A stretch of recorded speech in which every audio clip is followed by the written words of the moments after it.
Namaskar or Jai Hind. Welcome you all to my YouTube channel as well as my Facebook page.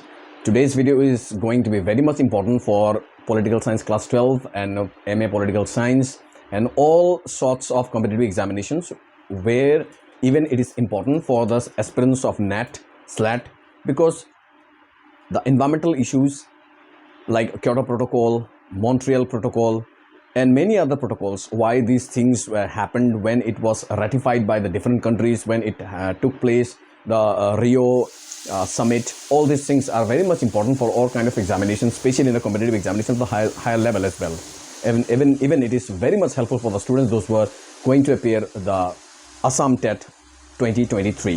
So let us begin without wasting the time. First of all, हम देखते हैं ये सारे जो protocols हुए, जो environmental issues हुए, ये शुरुआत कहाँ से हुआ। हमें ये जानना है कि ये प्रोटोकॉल्स तो हुए हैं, UNFCCC ये भी हुए हैं, लेकिन इसका कारण क्या है, ऐसा कौन सी मजबूरी थी।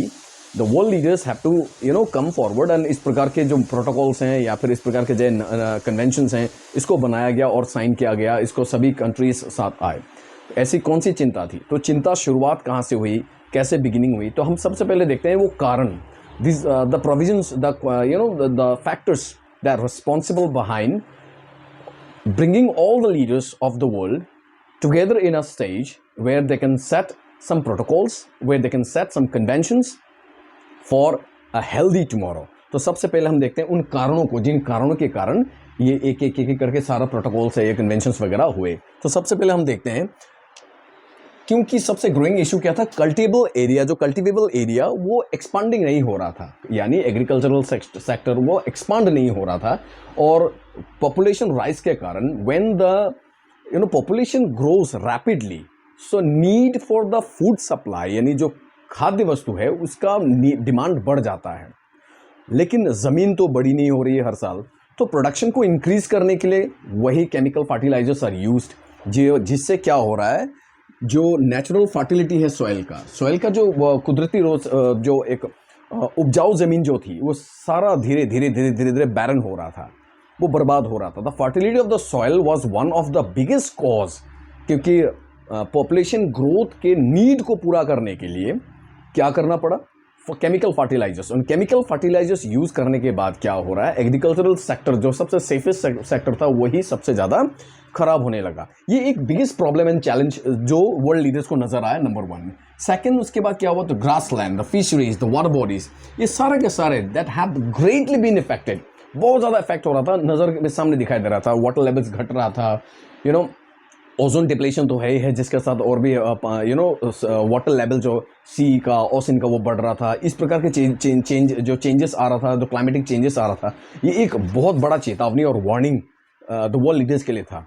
सो उसके बाद UNDP, जो ह्यूमन डेवलपमेंट रिपोर्ट था ऑफ UNDP का, united nations development programme of 2006 में एक रिपोर्ट इन्होंने प्रेजेंट किया। ह्यूमन डेवलपमेंट रिपोर्ट 2006 ने बेग पार्डन, ये बताया कि 1.2 billion people in the world, 1.2 billion, this all facts and points are very much important for the examination from the point of view of multiple choice questions. तो हमें याद रखना है 1.2 billion people according to human development report of 2006 issued by UNDP, united nations development programme. इन्होंने बताया कि no safe water for 1.2 billion people, इतने बड़े लोग, इतनी संख्या के इंसानों को दुनिया में पानी यानी fresh water was not available. Next we can see that 2.6 billion people, no sanitation in the world, no sanitation, mostly in African countries and central Africa, उसके बाद ईस्टर्न वेस्टर्न अफ्रीका कंट्रीज और एशियन कंट्रीज। जो southern part है, northern हमेशा prosperous था क्या अभी भी है, और साउदर्न उनको ये सबसे ज़्यादा इफेक्ट हुआ था, एक no safe water and sanitation problem. उसके बाद a major issue, the challenge सबसे ज़्यादा स्ट्राइक किया वर्ल्ड लीडर्स को, that was the 3 million children in a year die every year because of malnutrition, because of different kinds of issues, कुपोषण के कारण और भी बीमारियों के कारण। ऐसे बहुत सारे कारण हैं जहाँ पे महामारी के कारण और कुपोषण में, मालन्यूट्रिशन यानी प्रॉपर फूड, उनको न्यूट्रिशियस फूड जो बच्चे को चाहिए वो नहीं मिल रहा था, कुपोषण के कारण बच्चे मर रहे हैं। तो can you imagine 3 million, 30 lakh बच्चे हर साल मर रहे हैं। तो that was a big challenge and a big warning bell for all the world leaders which forced them to come together for an convention and also called protocols.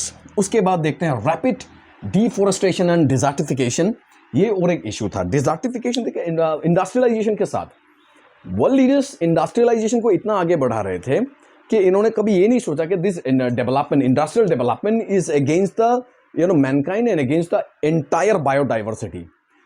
For example अगर furniture की बात करें तो furniture का industries को अगर मुझे बड़ा करना है तो पेड़ काटना है, तो पेड़ काटने के साथ साथ पेड़ को तो नेचर को जो बैलेंस को, द फॉरेस्ट को तो हम लोग बर्बाद कर रहे हैं, यानी इकोलॉजी को डिस्टर्ब कर रहे हैं. सो अपने industrial growth and economic growth के कारण केमिकल इंडस्ट्रीज हों, चाहे वो बहुत सारे कुछ भी इंडस्ट्रीज हों, जो उसके वेस्टेज हैं, उसका the cutting down of the trees and the wastage, जो जितना केमिकल वेस्ट है उसको कहाँ पर वो लोग ड्रेन आउट कर रहे थे, ऑल वाटर बॉडीज में. तो वाटर बॉडीज, सॉइल, एयर, सभी प्रकार का पोल्यूशन, एक ह्यूज लेवल में पोल्यूशन हो रहा था और इसका सीधा इफेक्ट पड़ रहा था, डिजर्टिफिकेशन बढ़ रहा था. ये क्या डिजर्टिफिकेशन बढ़ रहा था, यानी पेड़ों को काटकर डेजर्ट अवस्था में. डेजर्टिफिकेशन का प्रोसेस क्या है, दैट मीन्स इसको डेजर्ट की तरह बना देना, यानी an area of forest which is being transformed into a desert like situation, trees are being cut down और बर्न्ट आउट.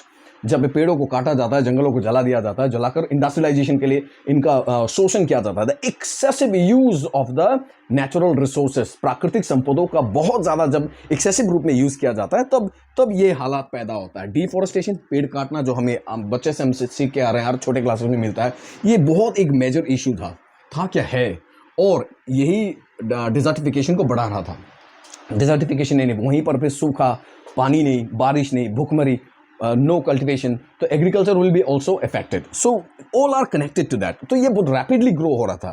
दूसरा चैलेंज हम देख सकते हैं, the decline of the human health, इंसानों का हेल्थ. तो हर साल जो ह्यूमन डेवलपमेंट इंडेक्स है वहाँ पर देखा जा रहा है कि किस प्रकार बीमारियों की संख्या बढ़ रहा है. तो कैंसर हो, तो ऐसे बहुत सारे एपिडेमिक्स हैं, और अभी फिलहाल जो ये पेंडेमिक गया रिसेंटली, जो corona pandemic, this is also because of a kind of our development which is not properly called development. It is the so-called development by the industrial sector. अपने आर्थिक इकोनॉमिक डेवलपमेंट को बढ़ाने के कारण उन्होंने कभी ये नहीं सोचा कि economic development can have the negative impact on entire biodiversity which could be catastrophic for the whole nation, जो हमने रिसेंटली 2020 में देखा है, दैट इज कोरोना पेंडेमिक. उसके बाद द कोस्टल पोल्यूशन. ओवरऑल देखा जाए तो समुद्र बड़ा साफ सुथरा लगता है, बट द कोस्टल एरिया, अर्थात हमारा देश का अगर हम ये वाला एरिया देखें, नीचे वाला एरिया, यहाँ से अपना वेस्ट बंगाल से लेकर गुजरात तक, ये सारा जो कोस्टल एरिया है, समुद्र तटवर्ती इलाका जो है, ये all these are not only India, the entire globe, सभी जगह पर ये बहुत ज़्यादा पोल्यूशन का प्रॉब्लम हो रहा था. पोल्यूशन का प्रॉब्लम क्यों हो रहा था? बिकॉज डंपिंग जोन बहुत सारे देशों में, जैसे जगह पर, जैसे कि यहाँ पर हमारा महाराष्ट्र है, और इस साइड में साउथ इंडियन है, यहाँ पर कलकत्ता है, तो ये भी जो सारे अपने जो कोस्टल एरियाज हैं, इनको अपने डंपिंग जोन बना कर रखते हैं, जैसे श्रीलंका है.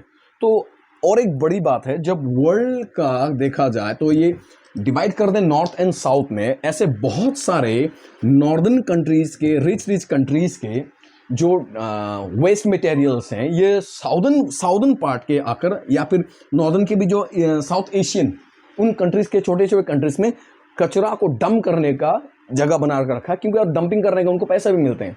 तो लाइक इनका जो वेस्ट प्रोडक्ट्स हैं, ये डंपिंग जोन बना कर रखा हुआ है एशिया को, अफ्रीका को, और ये सारा कुछ जाकर समुद्र में गिरा. तो dumping zone was another biggest cause. तो ये सारे हमने देखा कि these are the problems which initiated the world leaders, which not at the door of the world leaders, कि इनको बताया कि दीज आर द कॉजेस जो आंखों में नजर आया. उसके बाद धीरे धीरे वर्ल्ड लीडर्स ने स्टेप्स लेना शुरू किया. तो हम अभी ये था कारण कि ऐसी कौन सी बात थी जिसके कारण world leaders have come together and they thought for the protocols and thought for the new conventions and rules and frameworks were required. Now we will move forward one by one these frameworks. Now moving forward, अब हम देखते हैं, हमने देखा कि world leaders क्यों वापस आए, एक साथ जुड़कर ये कॉन्फ्रेंस और प्रोटोकॉल्स बनाए गए. तो जो स्टेप्स लिया गया वो कौन कौन से स्टेप्स हैं, एक एक करके हम लोग देखते हैं. सबसे पहले the club of Rome, a famous global think tank है, इंटरनेशनल थिंक टैंक है। थिंक टैंक मतलब मान लीजिए जहां पर जो सोच वाली, जो ब्रेन वाली, यानी सोचने वाले, decision making people, think tank, उन लोगों ने एक थिंक टैंक है ग्लोबल रूम, इन लोगों ने एक बुक पब्लिश किया। उस बुक का नाम है limits to the growth. Limits to the growth यानी जो ग्रोथ हो रहा है उसमें हार्नेस करना होगा, उसको लिमिट लगाना होगा। तो ये जो डेवलपमेंट है, ये ग्रोथ है, कैसे बायोडाइवर्सिटी को बर्बाद कर रहा है। Economic race among the countries, industrial race among the countries is directly affecting the biodiversity and entire mankind. पूरा वर्ल्ड को, ये दुनिया को अफेक्ट कर रहा था। तो उसको क्रिटिसाइज करते हुए इस किताब में क्या लिखा हुआ है, इस किताब में क्रिटिसिज्म्स हैं किसके, जो limit to the economic growth, limit to the growth से मालूम पड़ता है कि जो इकोनॉमिक ग्रोथ हो रहा है, इंडस्ट्रियल डेवलपमेंट हो रहा है, ये इकोनॉमिक रेस हो रहा है अमंग द कंट्रीज, उस चक्कर में किस प्रकार नेचुरल रिसोर्सेस को और नेचर को किस प्रकार एक्सप्लॉइट किया जा रहा है एंड बायोडाइवर्सिटी को बर्बाद किया जा रहा है, उसको क्रिटिसाइज करके इस बुक में एक्सप्लेन किया है।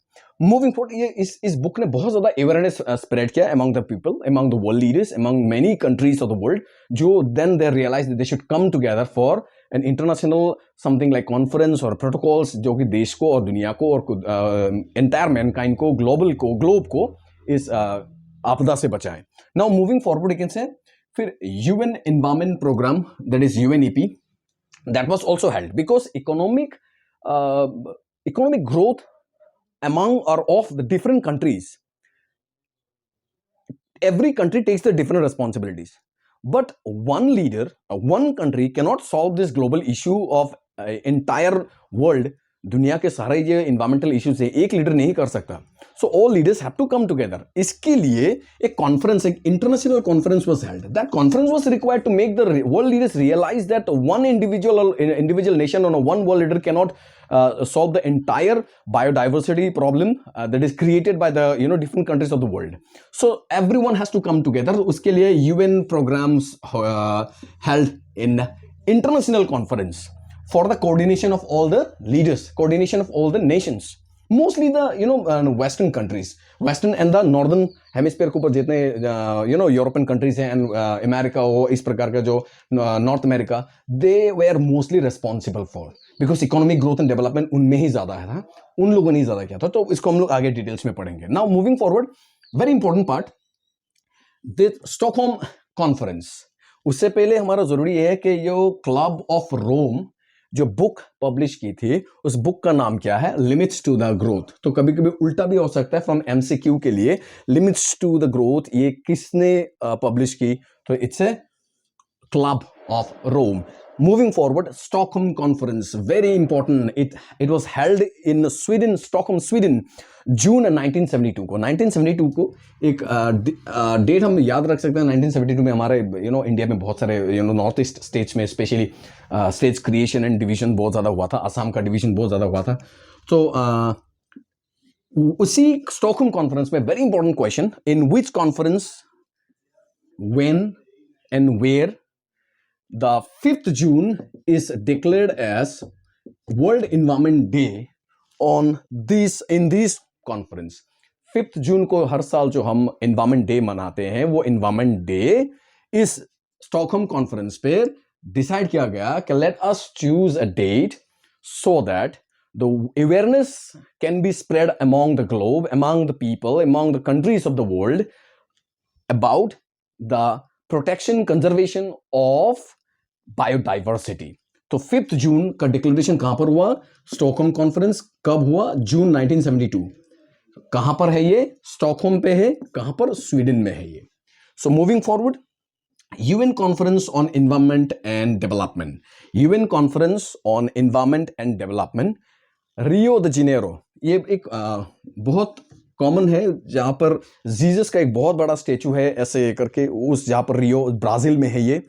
तो ब्राजील में ये एक फेमस कॉन्फ्रेंस हुआ था जिसको हम लोग अर्थ समिट के नाम भी जानते हैं। अर्थ समिट, इसको हम लोग अर्थ समिट भी कह सकते हैं। इसके साथ और एक इंपॉर्टेंट पॉइंट कनेक्टेड है, हमने क्लास 10 पे बहुत साल पहले पढ़ाया था।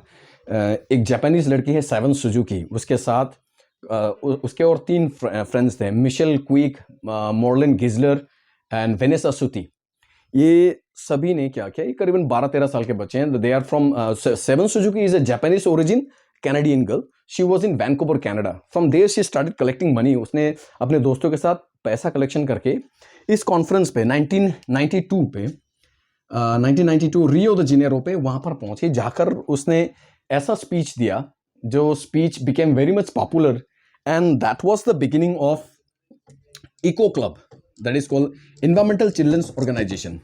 Environmental children's organization.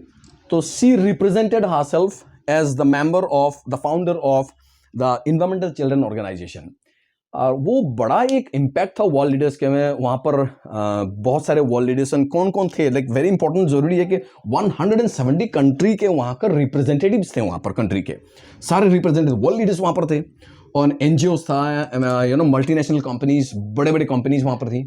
तो that speech bye 13 years and 14 years old girl and who came all the way from Canada and delivering speech in a international stage, that was a big a limelight for herself and the entire globe. तो वहां से ये eco club का शुरुआत वहीं से शुरू हो गया, and that has become very much important for us. तो यहाँ पर हमें जानने के लिए क्या क्या था, जो UN conference on environment and development, उसका दूसरा नाम क्या है, अर्थ समिट. कहां पर हुआ था, रियो द जेनेरो. कहां पर, यह ब्राजील में है, साउथ अमेरिका, ब्राजील में है.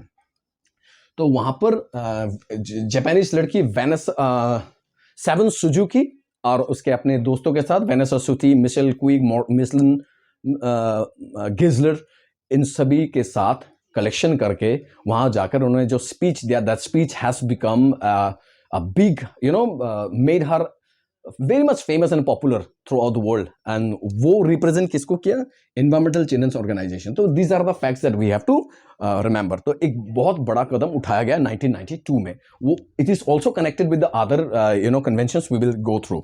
उसके बाद उससे पहले करीबन 5 साल पहले ब्रनलिन कमीशन 87 में world commission on environment and development was held. कहां पर, ब्रनलिन में. उसका नाम क्या पड़ा, ब्रनलिन कमीशन. ये क्या था, world commission on environment and development. So this commission was held. उस कमीशन ने क्या रिपोर्ट किया, reported that our one future, our common future. Brundtland commission 1987 में world on convention on conference on environment and development was held, जहां पर यह discussion किया गया कि रिपोर्ट यह किया गया, आवर कॉमन फ्यूचर, हम सभी का एक फ्यूचर है, तो we have to come together. And they warned also, that commission also warned the world leaders about the traditional pattern of economic development and industrial development. जो traditional pattern है, for example, like अगर हमने chemical industry खोला है, तो we never have even once thought about the negative impact of chemical industries on nature. How can we be eco-friendly? That means our development should be sustainable, such so that ऐसा हो कि like resources can be used now for our present need, and it can also be preserved for the next generation. It can also be conserved for the next generation. So बहुत सारे ऐसे resources non renewable हैं. Non renewable resources को ऐसे properly अगर handle नहीं किया, utilize नहीं किया, that would have been a big disastrous impact it will have to the coming next generation. Generation हमें यही सवाल कर सकता है कि like what you have left us and where you have left us even. So इस economic pattern को, यानी हम सिर्फ इतना देख रहे हैं कि we want, like we are producing poison every day, we are earning money from the poison, but we never have thought that poison is meant to kill the people. So that's how we are selling, getting, for example, we're getting money by selling wine. Wine can never be helpful to the people, for the mankind. Intoxicants like tobaccos, we are producing tobacco. It is not meant for the social development or human development.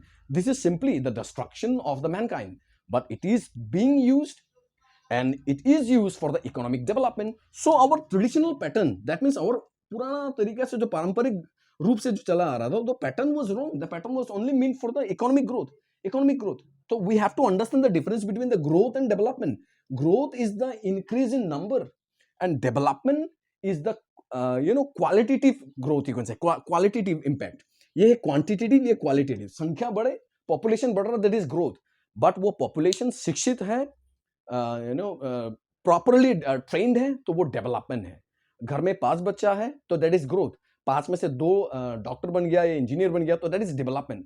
So quantitative संख्याबोधक जो है वो हो गया growth, और जो गुणबोधक है वो हो गया डेवलपमेंट। सो इस ग्रोथ से डेवलपमेंट की ओर जाना है।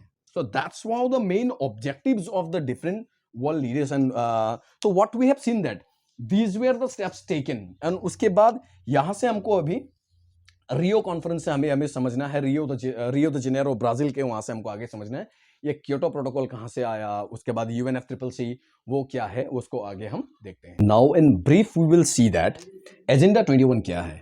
एजेंडा 21 एक लिस्ट है, लेकिन ये आया कहां से, रियो समिट से। रियो द जेनेरो पे जो कॉन्फ्रेंस हुआ था, उसी कॉन्फ्रेंस में इन्होंने क्या प्रोड्यूस किया, लिस्ट प्रोड्यूस किया से क्लाइमेट चेंज, उसके बाद बायोडाइवर्सिटी और फॉरेस्ट पे जो इम्पैक्ट हो रहा है उसके बारे में एक लिस्ट बनाया। That list is called agenda 21 that was produced from, ये कहां से निकला, रियो समिट से आया, जिसको हम लोग अर्थ समिट कहते हैं। सो जो उन्होंने क्या कहा इस रिपोर्ट में, they said that economic growth must be combined with the ecological responsibilities. That means when you a particular country और all the countries in the world, if they move towards, if they want the economic growth has also some responsibilities on you. That means when you earn money, that money is earned, but that earned money should be properly earned so that the earning process or the system which you use to earn the money must not harm the environment. So that's how economic growth jo hai, that must be combined with some responsibilities. That means when you have the right to earn, you have some duties to even preserve the and conserve the nature. उसके बाद उसी जो Stockholm conference हुआ था, उसमें एक बात term coin हुआ था जिसको हम लोग सस्टेनेबल डेवलपमेंट कहते हैं। सस्टेनेबल डेवलपमेंट जो मैंने पहले कहा था वो उसी पार्ट है जो 1972 में जो स्टॉकहोम कॉन्फ्रेंस हुआ था, इस टर्म को वहां पर कॉइन किया गया था। That was more emphasised in Rio and agenda 21, वहां पर उसको एम्फेसाइज किया गया था। तो हमें याद क्या रखना है, स्टॉकहोम कॉन्फ्रेंस पे इन 1972 सस्टेनेबल डेवलपमेंट इस टर्म को कॉइन किया गया था, डिफाइन किया गया कि व्हाट इज सस्टेनेबल डेवलपमेंट, जो हम लोग क्लास 10 से और 9 से नोट्स पढ़ के आ रहे हैं, एग्जैक्टली द सेम नोट जो किताब में दिया जा रहा है वही है। सो इसको और एम्फेसाइज करके रियो में जो कॉन्फ्रेंस हुआ था अर्थ समिट, उसी में agenda 21 the list of the proposals, what steps to be taken, what are to be taken, this have been mentioned. Now moving forward, अभी हम देखते हैं the very important term ये आया कहाँ से, the principle of common but differentiated responsibilities। इससे पहले अगर जानना है तो थोड़ा सा हम इसको देखते हैं। दो इकोनॉमिक डेवलपमेंट एंड ग्रोथ के चक्कर में जो जिसका हेजेमोनी चल रहा था, जिसका डोमिनेशन चल रहा था, उन लोगों का पावर कैसे उन लोगों ने यूज किया। Before that let us understand the global Commons. Global Commons क्या होता है, ऐसी टेरिटोरी और ऐसी जगहें जो कि किसी भी एक सॉवरेन स्टेट के जो उनके कैपेबिलिटी के बाहर है। For example, India is responsible with in the territory of India only, Indian government और या हमारा जो कैपेबिलिटी है, हमारी जो सॉवरेंटी है within the our this demarcation line, जो हमारा देश का अंदर है, उसके बाहर अगर किसी सपोज किसी ओशन पे कंट्रोल करना, तो that is not only India once can alone can do. So इस प्रकार की जो जगहें हैं जहां पर which is not controlled by one sovereign country, which has to be commonly controlled and looked after by all the nations, इस प्रकार की सभी गोल्स को, जगह को ग्लोबल कॉमन्स कहते हैं। जैसे समुद्र, number 1 atmosphere. Atmosphere is not yours and mine only, it is the of the entire world. So ये अकेला cannot one country be responsible and one country is responsible for maintaining or saving the biodiversity. उसके बाद Antarctica तो it is completely white continent, so it is inhabitable. तो inhabitable है तो we should understand that is inhabitable place कोई रहता तो वहां नहीं है, लेकिन सबकी जिम्मेदारी बनती है कि उसका देखभाल करें। बिकॉज अंटार्कटिका अगर वो पिघलना शुरू हो जाए तो just imagine what would be the severe consequences on the entire earth. उसके बाद ओशन फ्लोर, आउटर स्पेस, ये सारे जो चीजें हैं, जगहें हैं ना, चीजें एक्चुअली जगहें हैं, these are the examples of because common goals. Global commons, तो ग्लोबल कॉमन्स ये ओशन फ्लोर क्या अकेला एक कंट्री कर सकता है कंट्रोल? नहीं कर सकता। All countries have to come together, these are called the common global commons. अब इसका इंपैक्ट देखते हैं कि ये आया कहां से टर्म। सभी देश का जो पोल्यूशन पे ऊपर या फिर इन्वायरमेंटल डिग्रेडेशन के ऊपर रिस्पॉन्सिबिलिटी से बांटा गया था। तो वर्ल्ड को अगर हम देखते हैं, डिवाइड करते हैं इस प्रकार से, तो ये जो डोमिनेटेड कंट्रीज हैं, अमेरिका है, यूरोपियन कंट्रीज हैं, इन लोगों ने क्या बनाया, मतलब इक्वल रिस्पॉन्सिबिलिटीज टू ऑल। सभी countries of the world are equally responsible और सभी का इक्वली रिस्पॉन्सिबिलिटी होता है। तब जाके जो साउदर्न पार्ट है, या फिर एशिया के साउथ एशियन कंट्रीज है, हमारे इंडिया भी है, उन लोगों ने क्या बोला, ये प्रोटेस्ट करके उन्होंने कहा कि लाइक इकोनॉमिक ग्रोथ, सबसे ज्यादा नेचुरल रिसोर्स को कौन ज्यादा यूज कर रहा है, इकोनॉमिक ग्रोथ किस में है, यानी वेस्टर्न कंट्रीज यानी नॉर्दर्न कंट्रीज।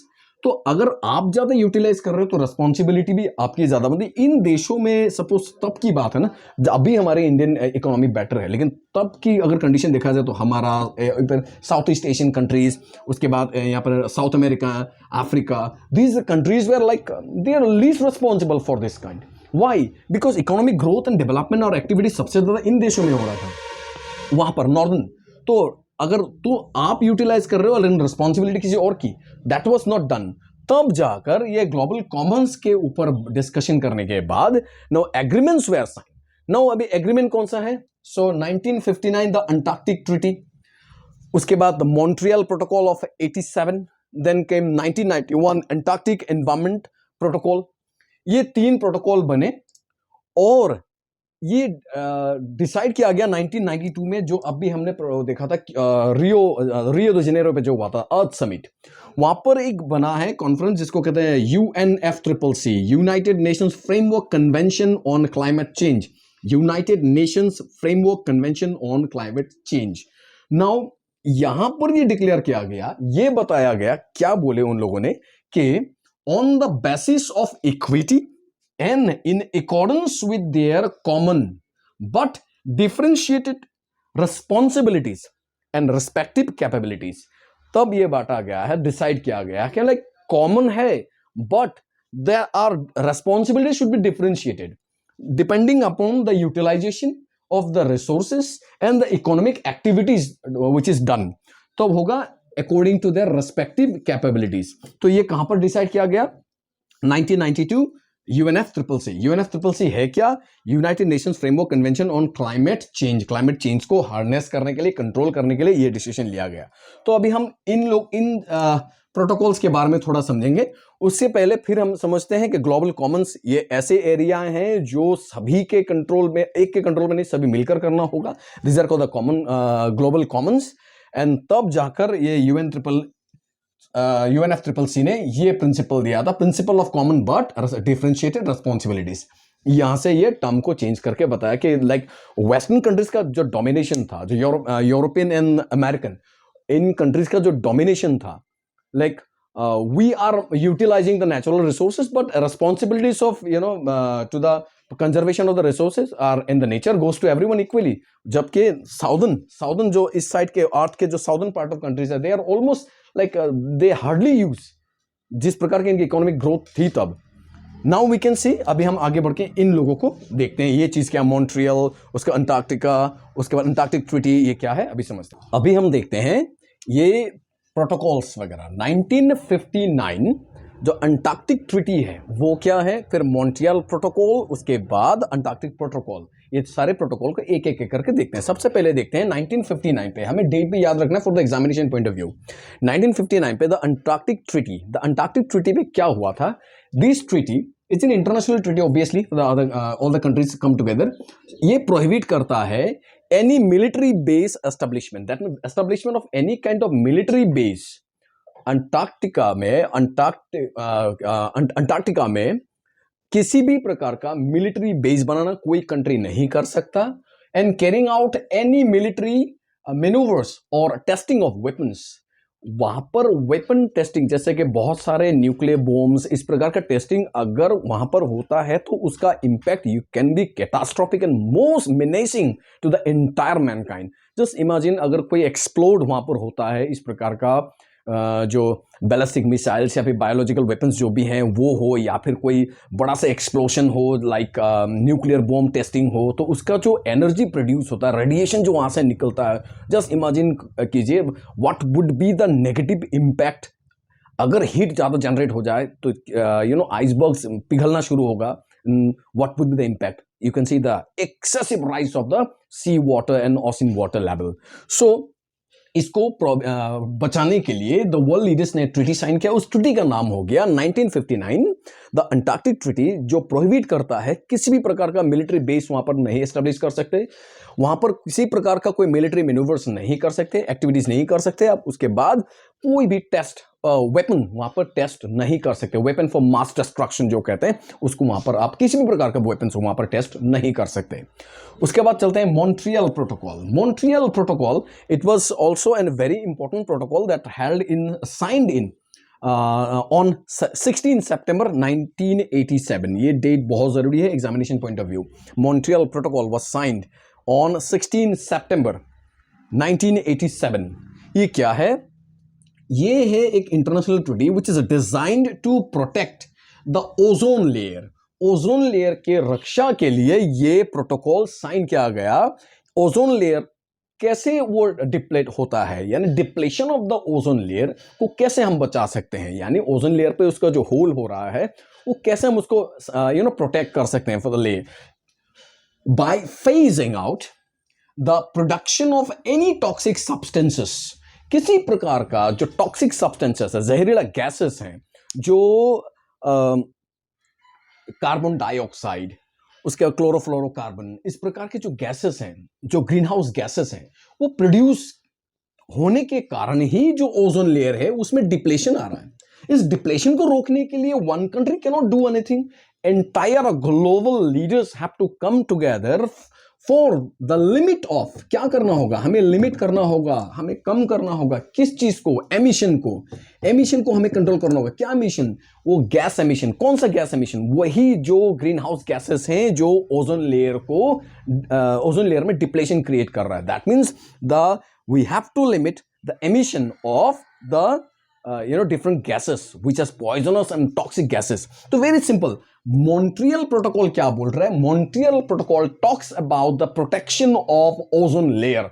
बात खत्म. उसका डिटेल्स में क्या क्या हुआ वो अलग वीडियो में हमें समझना पड़ेगा, नहीं तो this video would be very much long. आगे देखते हैं protocol on environmental protection of Antarctica. Antarctica को जो इन्वायरमेंटल प्रोटेक्शन है वो कैसे करें, उसके लिए एक ट्रीटी बनाया. ये ट्रीटी में क्या लिखा है?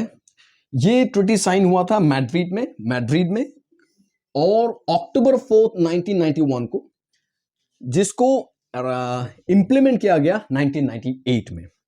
सो ये डेट जरूरी है. ये it was sign in Madrid on 4 October 1991 but came into power, जिसको इंप्लीमेंट किया गया 1998 में. सो ये क्या बोल रहा है? This treaty declares that Antarctic as a natural reserve. इस ट्रीटी ने अंटार्कटिक को एक नेचुरल रिजर्व डिक्लेयर किया है and devoted to the peace and science. Antarctic is a natural reserve and it is devoted to peace and science. उसी जो protocol है वहां पर आर्टिकल नंबर 7 पे क्या लिखा है? That prohibits the extraction of minerals till 2048. अगर वहां पर किसी प्रकार का कोई चेंजेस है तो ये पूरा इंटरनेशनल कम्युनिटी आना है, साथ में वो डिसीजन लेना है. अकेला कोई भी देश इसको कुछ भी स्टेप नहीं ले सकता. दैट मीन्स अगर एक्सट्रैक्शन हो मिनरल्स का फ्रॉम अंटार्कटिका तो that is like very much dangerous for, अगर वहां पर एक्सप्लॉइट हो, क्योंकि वो बर्फीला जगह है. तो we can say this is a white continent. So any kind of like छोटी बड़ी कोई भी गलती that can be catastrophic for entire mankind. So इसीलिए उसको रोकने के लिए, हार्नेस करने के लिए ये डिसीजन लिया गया और ये डिक्लेयर किया गया कि Antarctica is a natural reserve. Nobody can extract the reserve. That means for example हमारा काजीरंगा नेशनल पार्क है, वहां पे you can not go and like poaching को वहां पे ऑब्वियसली बैन कर रखा हो, फिर भी लोग जाते हैं करते हैं, दैट इज लाइक इलीगल. तो हम वहां से बिना किसी का परमिशन तो मिलेगी नहीं. वैसे भी क्या जाकर वहां से मैं किसी भी नेचुरल रिसोर्स को, नेचुरल चीजों को एक्सट्रैक्ट कर सकता हूं? No, obviously anyone does like that, he will be prosecuted, he will be arrested, he will be obviously like उसका सत्यानाश हो जाएगा. तो we can say that this protocol क्या डिक्लेयर करता है, अंटार्कटिका को एक नेचुरल रिजर्व डिक्लेयर करता है. क्यों? It is devoted to peace and science. And article 7 of this protocol says that prohibition and it prohibits the extraction of any kind of mineral. Till 48 उसके बाद दोबारा फिर नया rules and systems बनेगा. Now the last part we will see that Kyoto protocol. Kyoto protocol नाम से मालूम पड़ा ये जापान क्योटो शहर में हुआ था, जापान का क्योटो शहर में 1997 में. इस प्रोटोकॉल में क्या हुआ था? It is connected to little bit like Montreal protocol. वहां पर हम यहाँ पर क्या करना है, इसने फिक्स किया था. मॉन्ट्रियल प्रोटोकॉल में ये देखा गया क्या कि हम लोगों ने जो ग्रीन हाउस गैसेस हैं, ओजोन लेयर को प्रोटेक्ट करना है. तो ओजोन लेयर को प्रोटेक्ट किस चीज से करना है? The green house gases. तो कैसे इसका एक लिमिट बनाए, एक स्केल बनाए. ऐसा नहीं कि जाकर बोले कि आज से आप इंडस्ट्री बंद कर दो.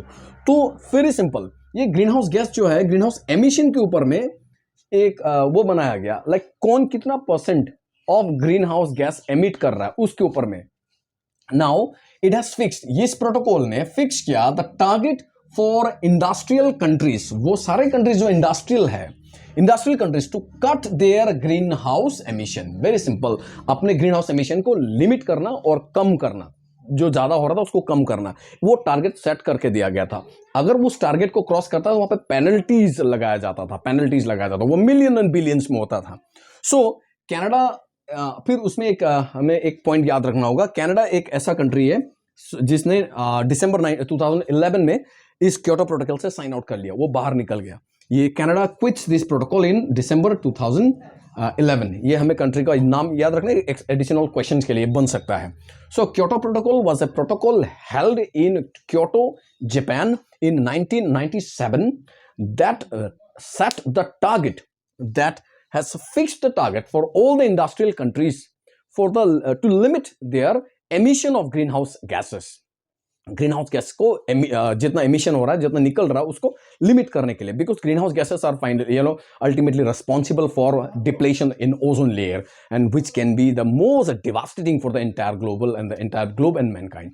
सो today's video was all about the different like environmental issues and what steps were taken, क्यों ये स्टेप्स लिया गया था और स्टेप्स कौन कौन सा लिया गया था. We have seen. I hope you people have liked and enjoyed. The video was too long, so I hope it was necessary for the students and the aspirants of the examination. So I hope you people have liked. If I have made any mistakes, please do comment so that I can also rectify myself. I can correct myself and I can enrich my knowledge. Thank you for your time. Have a great day.